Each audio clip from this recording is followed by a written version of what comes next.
திகடச்சக்கரச் செம்முகம் மைந்துளான் சகடச்சக்கரத் தாமரை நாயகன் அகடச்சக்கர விண்மணியாவுரை விகடச்சக்கரன் மெய்ப்பதம் போற்றுவோம்.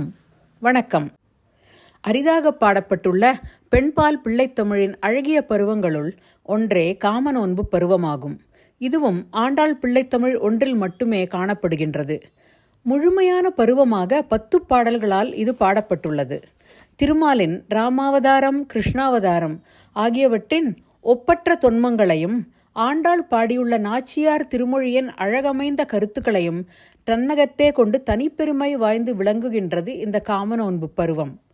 இந்த பிள்ளைத்தமிழ் நூலை இயற்றிய ஆசிரியர் யார் என்று தெரியவில்லை. ஆண்டாள் தான் காமநோன்பு மேற்கொண்டதனை தையொரு திங்கள் எனும் பாசுரத்தில் அழகுறப் பாடியுள்ளாள். ஆகவே இப்பிள்ளைத்தமிழை இயற்றிய புலவரும் பிள்ளைத்தமிழ் இலக்கணத்திற்கேற்ப பெண்பால் பிள்ளைத்தமிழில் வரக்கூடும் ஐங்கணை கிழவனை ஆர்வமொடு நோற்றல் எனும் பருவத்தையே சிறுமியர் ஆற்றில் நீராடி பாவைகளைச் செய்து ஐங்கணை கிழவனாகிய மலரம்பு வீசும் காமதேவன் எனப்படும் மன்மதனுக்கு சூடி கொடுத்த சுடற்கொடியால் ஆர்வமுடன் நோர்க்கும் நோன்பான காம நோன்பு பருவமாக பாடி மகிழ்ந்துள்ளார் எனலாம். நூலில் இப்பருவம் பொன்னூசல் பருவத்தின் பின் கடைசி பருவமாக வைக்கப்பட்டுள்ளது. 5 முதல் 9 வயதுள்ள சிறுமியரால் மட்டுமே செய்யப்படுவது காம நோன்பாகும். இது விளையாட்டு மட்டுமில்லாமல் நல்லதொரு மணாளனை அடைய இளம்பெண்கள் நோர்க்கும் நோன்பாகும். இது வடநாட்டில் காத்தியாயனி நோன்பு என அறியப்படும். காத்தியாயனி எனப்படும் அன்னை பார்வதியின் சகோதரனான கிருஷ்ணனை மணாளனாக பெற இளம்பெண்கள் நோற்ற நோன்பே இது. இது பற்றிய விளக்கங்களை ஸ்ரீமத் பாகவதத்திலும் காணலாம். ஸ்ரீ ஆண்டாள் பிள்ளைத்தமிழில் இப்பருவத்தில் உள்ள 10 பாடல்களும் காம நோன்பது தவிர்கவே எனும் சொற்களுடன் முடிவடைகின்றன. பாடல்களின் உட்பொருளை ஆழ்ந்து நோக்கினால், பெண்ணே, நீ உன்னுடைய செயல்களால் நீ நோற்ற நோன்பினால் அந்த இறைவனை அடைந்து விட்டாய். இனி காம நோன்பு நோற்பது எதற்கு? அதனை தவிர்த்து விடு என்று கூறுவதை காணலாம். பிள்ளைத்தமிழ் பாடல்களை காண புகுமுன் ஆண்டாள் எவ்வாறு காம நோன்பு நோற்றாள் என அவளே தனது திருமொழிகளில் பதிவு செய்துள்ளதனை அறிந்து கொள்ள வேண்டுமல்லவா? ஆண்டாளின் பாசுரங்கள் இந்த நோன்பு நோர்க்கும் வகை முறையை நன்கு விளக்குகின்றன. மார்கழி மாதம் முழுமையும் திருப்பாவை பாடி பாவை நோன்பு நோற்ற பின் தை மாதம் முழுவதும் தரையை நன்கு சுத்தப்படுத்தி சம்பிரதாயமான கோலங்களை இட்டு வழிபாடு செய்யும் அவ்விடத்தை நன்கு அலங்கரிக்கிறாள் ஆண்டாள். தையொரு திங்களும் தரை விளக்கி தன்மண்டலமிட்டு காமதேவனையும் அவன் தம்பி சாமனையும் வழிபடுகிறாள். பின்பு கண்ணபிரான் வழும் வழியை நுண்ணிய வெண்மணலால் அலங்கரித்து கீழ்வானம் வெளுக்கு முன்பு எழுந்து நீராடி காலை, பகல், மாலை ஆகிய 3 பொழுதுகளிலும் பலவிதமான மலர்களை சாற்றி காமனை வழிபடுகிறாள். காயுடை நெல்லோடு கரும்பமைத்து கட்டிகரிசி அவலமைத்து அவற்றை ஒன்று சேர்த்து அக்கார அடிசிலாக்கி சமைத்தும் காமநூலில் தேர்ச்சி பெற்ற அந்தணர்கள் மந்திரம் ஓத சுவரில் காமனின் பெயரை எழுதி வைத்து அவனுடைய கொடி, குதிரைகள், கரும்புவில் ஆகியவற்றையும் எழுதி கொண்டும் காமனிடம் தன்னை கண்ணபிரானிடம் சேர்த்து வைக்க வேண்டி பூசிக்கிறாள்.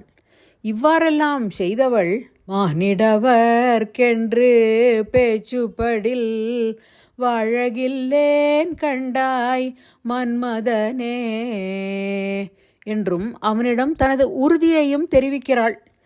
இவ்வாறெல்லாம் நோன்பு நோற்றதனால்தான் மத்தளம் கோட்டவரி சங்கம் நின்றூத முட்டுடை தாமம் நீரை தாழ்ந்த பந்தல் கீழ் மைத்துனன் நம்பி மதுசூதனன் வந்தென்னை கைத்தலம் பற்ற கனா கண்டேன் என்று பாடினாள். பின் அக்கண்ணனையே மணாளனாகவும் பெற்றனள் அல்லவா? ஆகவே அவள் இன்னும் எதற்காக காம நோன்பு நோற்றல் வேண்டும்? அதனை தவிர்ப்பாயாக என்று வேண்டும் பாடல்கள் மிகவும் சுவையானவை. ஒரு பாடலை பார்ப்போம். புலவர் கூறுகிறார், தமிழால் ஆன பாமாலைகளே தனக்கு விருப்பமானவை என்றும் கையால் தொடுத்து பூமாலை அணிவித்து தொண்டு செய்யும் அன்பர்களே தனக்கு விருப்பமான தொண்டர்கள் என்றும் கொண்டு ஒப்பற்ற ஒளிவடிவாகிய திருமால், திருமழிசை ஆழ்வார், கணிகண்ணன் ஆகியோர் பின் சென்றான். அந்த திருமாலானவன் தான் பள்ளி கொண்டிருக்கும் பார்க்கடலை விட்டு நீங்கி திருமாலிரும் சோலைமலை, வேங்கடமலை ஆகிய இரு மலைகளின் மீது இரு வடிவங்கள் தரித்து உன்னை பெறுவதற்காக தவம் செய்து நிற்கின்றானே. பொன்னி நதியான காவேரியின் நடுவில் திருவரங்கத்தில் பள்ளி கொண்டுள்ள அவன் தன் மதிமுகத்தை தெற்கு நோக்கி வைத்த வண்ணம் துயில்கின்றான். அவனுக்கு இரு தேவியர் காவல் உள்ளனர்.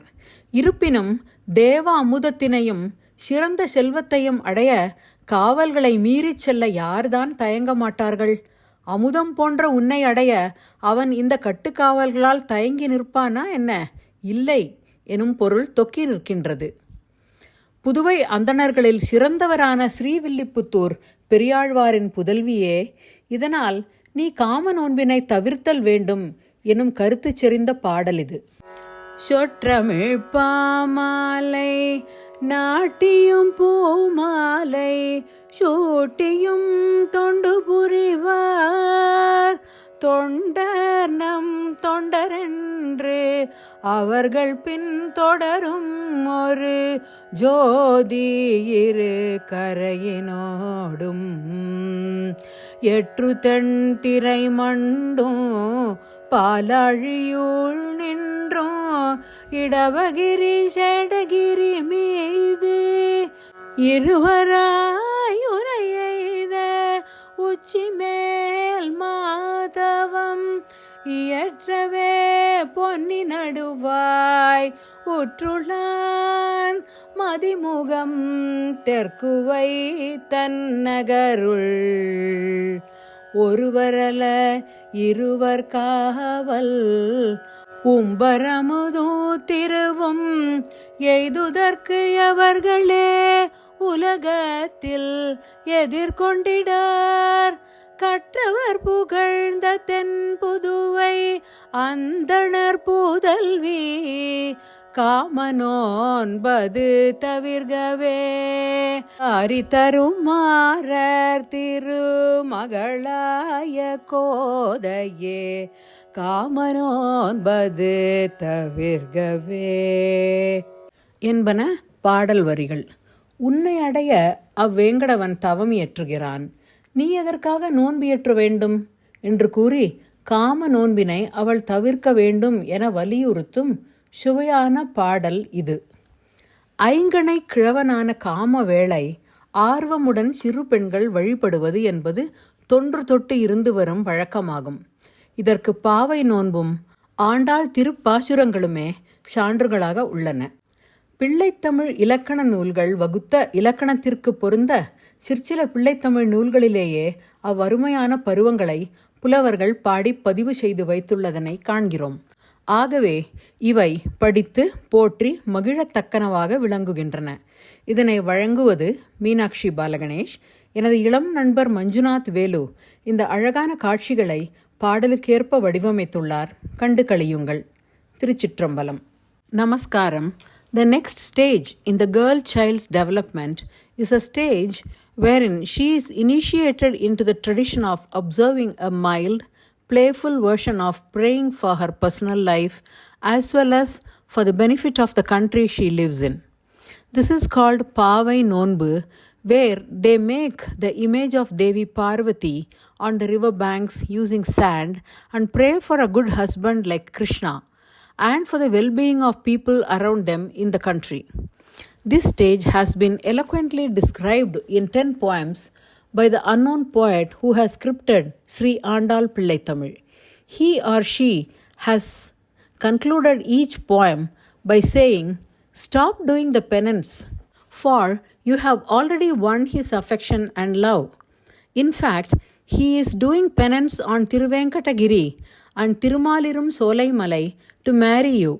In spite of being guarded by Bhudevi and Sridevi, he will find a way to reach out to you. Do enjoy this poem. You will find the complete scripts of all the Pillai Tamil texts mentioned herein in the internet at the Project Madurai website."